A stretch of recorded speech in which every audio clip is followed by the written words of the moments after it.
नाट्याचे निरीक्षक साहेब इथं आले आणि आमचा सत्कार केला पोटाचे साहेब. तर ही प्रेरणा मला म्हणजे त्यांना खूप अभिमान वाटला. इथं आमच्या घरी येऊन आमचा सत्कार केला. आम्हाला पण भरपूर त्याचा आनंद वाटला. धन्यवाद साहेब. गरीब कुटुंबात तुम्ही अविनाश देशात नाव केल्यामुळं आज आमची तुमची समोर मुलाखत झाली. नाहीतर हे समज कधीच येऊ शकले नसते. पण देशासाठी त्यांनी खेळल्यामुळं आणि हे केली प्रगती म्हणून हे काही चांगलं योग आमचे आम्हाला समोर डोळ्याने पाहायला भेटलं.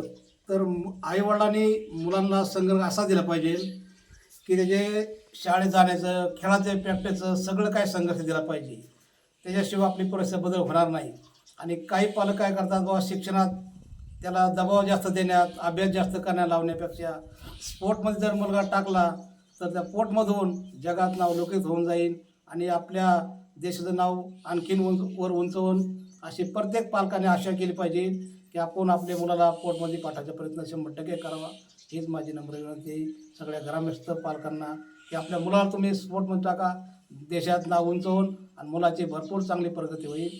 त्याला थोडी काहीतरी जाण राहील आपल्या गरिबीची. आता बघा, जर संघर्ष जर पाहायचा जर झाला तर आम्ही दोघं, पती आणि मी, वैशाली मुकुंद साबळे, आम्ही दोघंजण काही जे असन ती मजुरी करताना सगळे काही गोष्टी करून आपला सगळा परपंच कुटुंब चालवलं.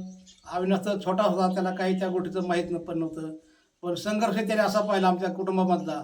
चौथीनंतर त्याला सगळं काय कळू लागलं की आपले आईवडील काय काम करतात, लागेल तिथं मजुरी, शेतमजुरी, कुठं काही करतात. मग याची जाण ठेवून त्यांनी शिक्षण घेतलं 12वीपर्यंत. शिक्षण एकदा अशा क्वालिटीकडे चांगलं. 12वी झाल्यानंतर मी प्रयत्न केला अविनाश की मला दुसरे लोक सांगायचे जॉब केल्याशिवाय चांगला नोकरी भेटत नाही, काहीतरी करावं लागेल. तर मी म्हणलं अविनाश आता काहीतरी तू पुढचे मार्ग कर 12वी नंतरचे. ते मला नाना आपल्याकडे पैसे लागते, त्याला पैसे ते मार्ग होत नसतो.